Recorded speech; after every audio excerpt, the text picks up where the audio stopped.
kiranya pada malam hari ini luar biasa bukan? Mengucap syukur untuk setiap kebaikan Tuhan yang kita rasakan juga pada malam hari ini, dan setiap anugerah yang Tuhan berikan buat kita. Itu semua bukti karena penyataan Tuhan dalam kehidupan kita dan kebaikan Tuhan yang kita rasakan pada malam hari ini dan hingga saat ini. Kita akan bersama-sama memulai ibadah kita akan menyiapkan hati kita dan diri kita untuk kita bersama memulai acara persekutuan doa kita pada malam hari ini. Dan mari kita bersama-sama mengambil saat teduh sejenak, menaikkan ucapan syukur kita untuk setiap kebaikan yang Tuhan beri dalam kehidupan kita. Setiap masalah Tuhan beri jalan keluar. Setiap kesedihan Tuhan ganti dengan sukacita. Setiap air mata Tuhan akan ganti dengan kebahagiaan. Kita akan bersama-sama menaikkan satu pujian. Bahwa rencana Tuhan yang paling terbaik dalam kehidupan kita, semuanya datang dari Tuhan. Dan kita tahu bahwa kita akan terus percaya kepada Tuhan. Kasih Tuhan tanpa syarat untuk kita. Kita akan juga bersama-sama tanpa syarat.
Benar Tuhan, kami ingin terus tetap percaya kepadamu.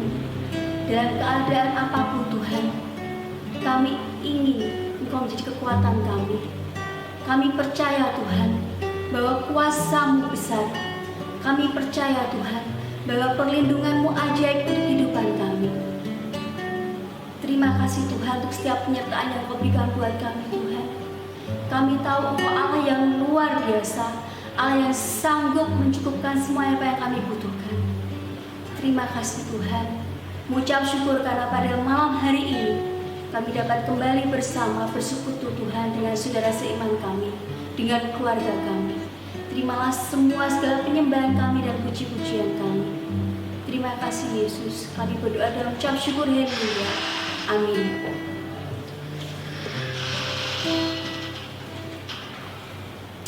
Masih ada sukacita? Amin ya. Kita tahu bahwa Tuhan adalah sumber kekuatan dan pengharapan kita. Tuhan Yesus juga merupakan tabib yang ajaib untuk kita. Tabib yang ajaib untuk segala kesusahan kita, segala kedukaan kita. Dan kita akan merasakan bahwa Tuhan sungguh luar biasa dalam kehidupan kita. Seperti akan pujian yang kita akan pujikan bersama-sama. Dialah Allah yang menyembuhkan, Yehova Rafa, Yehova Jireh, dan Yehosanes. Kita akan pujikan nama Tuhan dan penuh sukacita. Dialah Allah yang menyembuhkan.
Bahwa Tuhanlah panji keselamatan kita dan Tuhanlah sumber sukacita kita.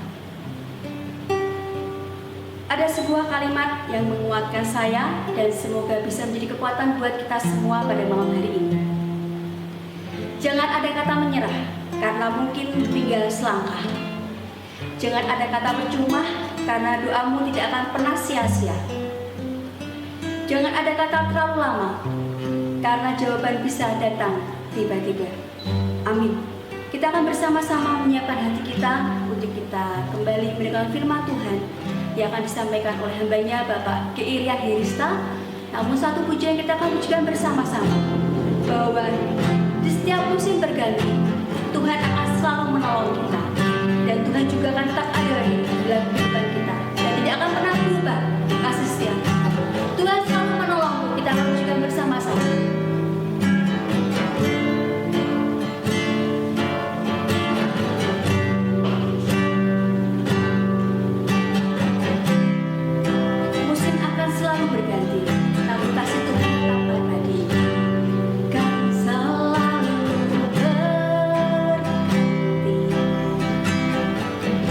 Kasih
Shalom, selamat sore jemaat yang dikasihi Tuhan. Bagaimana kabarnya? Semoga senantiasa diberkati Tuhan dimanapun Bapak Ibu berada.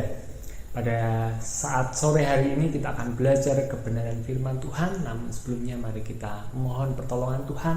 Mari kita tundukkan kepala, kita berdoa. Bapa Surgawi, kembali kami datang ke hadirat-Mu Tuhan pada sore hari ini. Di persekutuan doa Rabu ini Tuhan, kami ingin belajar kebenaran firman-Mu. Nyatakanlah apa yang menjadi kehendak-Mu. Mai Roh Kudus, Engkau yang buka hati dan pikiran kami, sehingga kami boleh mengerti maksud dan kehendak-Mu. Dan biarlah kami terus hidup berjalan dalam terang firman-Mu. Kami boleh terus mengikuti kehendak-Mu. Nyatakanlah firman-Mu ya Tuhan, kami siap mendengar firman-Mu. Ini di dalam nama Tuhan Yesus Kristus kami berdoa dan mengucap syukur. Haleluya. Amin. Baik Bapak Ibu dan Saudara yang terkasih, pada sore hari ini kita akan belajar kebenaran firman Tuhan yang diambil dari Injil Matius pasal 18 ayat yang pertama sampai dengan ayat yang kelima. Saya ingin mengajak Bapak Ibu dan Saudara untuk membaca Alkitab kita. Mari kita akan membaca bersama-sama dalam Injil Matius pasal 18 ayat yang pertama sampai dengan ayat yang kelima. Siapa yang terbesar dalam kerajaan surga? Pada waktu itu datanglah murid-murid itu kepada Yesus dan bertanya, siapakah yang terbesar dalam kerajaan surga? Maka Yesus memanggil seorang anak kecil dan menempatkannya di tengah-tengah mereka. Lalu berkata, aku berkata kepadamu, sesungguhnya jika kamu tidak bertobat dan menjadi seperti anak kecil ini, kamu tidak akan masuk ke dalam kerajaan surga. Sedangkan barang siapa merendahkan diri dan menjadi seperti anak kecil ini, dialah yang terbesar dalam kerajaan surga. Dan barang siapa menyambut seorang anak seperti ini dalam namaku, ia menyambut aku. Baik Bapak Ibu dan Saudara yang terkasih, pada sore hari ini kita akan belajar kebenaran firman Tuhan, belajar dari anak kecil. Ketika melihat acara anak-anak, saya pernah melihat acara anak-anak, judulnya saya sedikit lupa, tetapi ada perkataan yang selalu diungkapkan oleh lakonnya ini, jangan panggil aku anak kecil Paman. Itu suatu reaksi ketidakterimaan ketika anak kecil itu dipanggil anak kecil, padahal dia masih anak kecil dan memang anak kecil. Bagaimana dengan kita ketika ada orang lain yang memanggil kita anak kecil? Tentunya biasanya kita akan merasa tersinggung karena anak kecil ini menggambarkan sesuatu yang remeh, yang disepelekan. Gambaran anak kecil biasanya tidak diperhitungkan. Ketika Bapak Ibu mendapat undangan, biasanya Bapak Ibu dan Saudara, tidak ada adik yang menggambarkan anak kecil. Biasanya dalam hitungan suatu hal tidak diperhitungkan anak kecil ini dimasukkan dalam hitungan. Contohnya dalam firman Tuhan, ketika Tuhan Yesus memberi makan 5.000 orang, di sana yang dihitung hanya laki-laki dan perempuan, mungkin anak-anaknya tidak dimasukkan dalam hitungan. Anak kecil sering dianggap warga kelas 2, padahal dia juga manusia. Dan pada sore hari ini kita akan belajar dari anak kecil. Apa yang dimaksudkan Yesus untuk menjadi seperti anak kecil yang sering dianggap warga nomor 2, yang sering disepelekan, yang sering dianggap remeh, karena memang anak kecil belum memiliki kemampuan seperti orang dewasa, karena anak kecil memang belum bisa mengambil keputusan dalam banyak hal. Tetapi kita akan belajar dari anak kecil seperti yang diajarkan Yesus. Pada waktu itu murid-murid berdebat, siapakah yang terbesar di dalam kerajaan surga ketika menjadi murid Yesus. Lalu apa jawab Yesus? Yesus mengajak anak kecil, menempatkannya di tengah-tengah mereka, dan Yesus berkata dalam ayat 3, mari kita melihat di sana, aku berkata kepadamu, sesungguhnya jika kamu tidak bertobat dan menjadi seperti anak kecil ini, kamu tidak akan masuk dalam kerajaan surga. Menjadi seperti anak kecil. Bapak Ibu pernah kecil karena Bapak Ibu sudah dewasa. Yang muda-muda pernah kecil juga karena saat ini sudah dewasa. Yang anak kecil tidak perlu minder karena nanti kita juga akan dewasa. Belajar dari anak kecil. Sikap yang pertama dari seorang anak kecil yang pertama adalah anak kecil bergantung sepenuhnya kepada orang tua. Dalam segala hal dia mengandalkan orang tua atau bergantung kepada orang lain. Dan dalam konteks ini Yesus mengajarkan kepada murid-muridnya untuk menjadi seperti anak kecil adalah supaya kita mau bergantung sepenuhnya kepada Tuhan. Dalam pengambilan keputusan, memohon petunjuk kepada Tuhan. Seperti anak kecil dalam pengambilan keputusan, mereka meminta petunjuk, nasihat dari orang tua, orang yang lebih dewasa. Demikian seharusnya kita ketika menjadi murid Kristus, kita seperti anak kecil yang pertama adalah bergantung sepenuhnya kepada Tuhan. Dalam kehidupan kita tidak perlu khawatir karena Tuhan adalah Bapa kita yang memelihara kita. Dalam pengambilan keputusan hidup kita harusnya bertanya kepada Tuhan, karena Tuhanlah yang menetapkan jalan dan langkah kita. Itu hal yang pertama, menjadi seperti anak kecil dalam mengikut Yesus, bergantung sepenuhnya kepada Tuhan. Tidak perlu cemas, tidak perlu khawatir, tapi berserah penuh kepada Tuhan. Yang kedua, menjadi seperti anak kecil dalam mengikut Yesus. Yang kedua berarti kita mau mengikuti setiap kehendak Tuhan, mencari jawaban kepada Tuhan dalam setiap keputusan kehidupan kita. Jangan kita mengambil keputusan kita sendiri, berjalan dengan kehendak kita, tetapi kita memohon petunjuk Tuhan, apa yang seharusnya kita lakukan, apa yang seharusnya kita kerjakan dalam kehidupan kita sebagai murid Kristus. Seorang anak kecil selalu menjadi pengikut biasanya, bergantung kepada yang dewasa, karena anak kecil merasa tidak tahu apa-apa.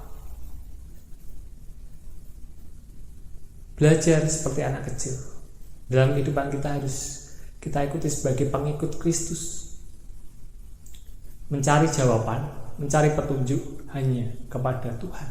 Seperti anak kecil yang memohon petunjuk, seperti anak kecil yang menjadi pengikut.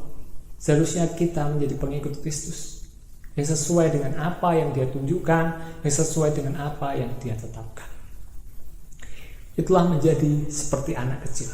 Dan yang ketiga, Bapak Ibu dan Saudara, menjadi seperti anak kecil dalam mengikut Yesus yang ketiga adalah anak kecil tidak pernah mengharapkan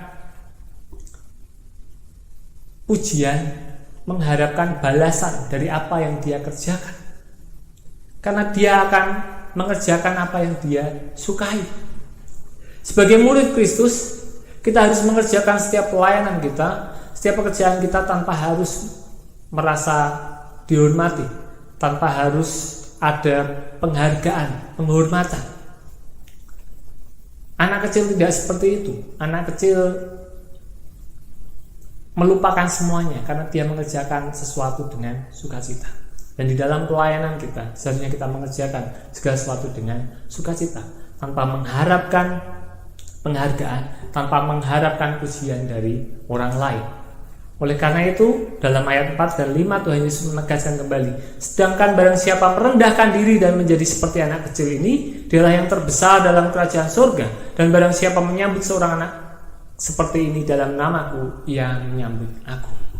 Jadi Bapak, Ibu, dan Saudara kasih, ada 3 hal yang dapat kita pelajari dari seorang anak kecil yang mungkin kita anggap remeh, belum berpengalaman, belum cukup umur, belum banyak pengalaman dalam pengambilan keputusan, tetapi kita bisa belajar 3 hal. Yang pertama adalah anak kecil bergantung sepenuhnya kepada orang dewasa. Demikian juga kita harus bergantung sepenuhnya kepada Tuhan.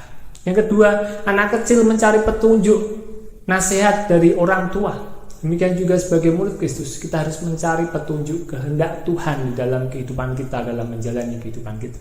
Yang ketiga, anak kecil tidak mengharapkan pujian, penghargaan dari orang lain ketika dia mengerjakan sesuatu yang dia kerjakan. Demikian juga kita sebagai murid Kristus, kita seharusnya tidak mengharapkan pujian, penghargaan dari orang lain dalam melayani Tuhan. Karena itulah bagian kesenangan dalam hidup kita. Sehingga ketika kita melakukan yang terbaik bagi Tuhan, kita tidak memikirkan penghargaan, pujian dari orang lain, tetapi kita bisa melakukan dengan sukacita. Baik Bapak Ibu dan Saudara yang terkasih, itulah yang dapat kita pelajari dari Injil Matius pasal 18 ayat yang pertama sampai dengan ayat yang kelima. Bagaimana kita seharusnya belajar dari anak kecil yang bergantung penuh kepada Tuhan, senantiasa meminta petunjuk Tuhan, dan tidak mengharapkan penghargaan dan pujian dalam setiap tugas pelayanan kita. Mari kita berdoa. Bapa surgawi, kami mengucap syukur atas firman. Bila kami belajar dari anak kecil Tuhan dalam mengikut Engkau, untuk senantiasa bergantung sepenuhnya kepada Engkau, tanpa rasa cemas, khawatir, takut, karena kami tahu bahwa Bapa kami yang memelihara kami. Kami belajar seperti anak kecil yang senantiasa memohon petunjuk-Mu. Biarlah kami senantiasa kiranya berjalan sesuai dengan kehendak-Mu. Dan kami belajar seperti anak kecil dalam melakukan tugas tanggung jawab kami. Kami tidak mengharapkan penghargaan, pujian, tapi kami melakukan semampu kami yang terbaik untuk hormat dan kemuliaan bagi nama Tuhan. Pimpin kami Tuhan, untuk senantiasa menjadi murid-murid-Mu yang bergantung sepenuhnya kepada Engkau, yang terus senantiasa mencari petunjuk daripada Engkau dan melakukan setiap tugas tanggung jawab pelayanan kami dengan penuh sukacita untuk hormat dan kemuliaan bagi nama Tuhan. Dalam nama Tuhan Yesus Kristus kami berdoa dan mengucap syukur. Haleluya. Amin. Puji nama Tuhan, kita sudah bersama-sama mendengar firman Tuhan yang sudah disampaikan oleh hambanya DI Rian Hirista, dan mengucap syukur untuk setiap kebaikan yang kita rasakan. Dan kiranya apa yang kita dengar pada malam hari ini menjadi kekuatan kita dan menjadi berkat buat kita semua. Dan pada saatnya kita akan bersama-sama bersama dengan keluarga kita semua, kita akan berdoa sesuai dengan pokok doa yang sudah disiapkan. Dan pada akhirnya saya mengucapkan selamat malam, Tuhan Yesus memberkati kita semua.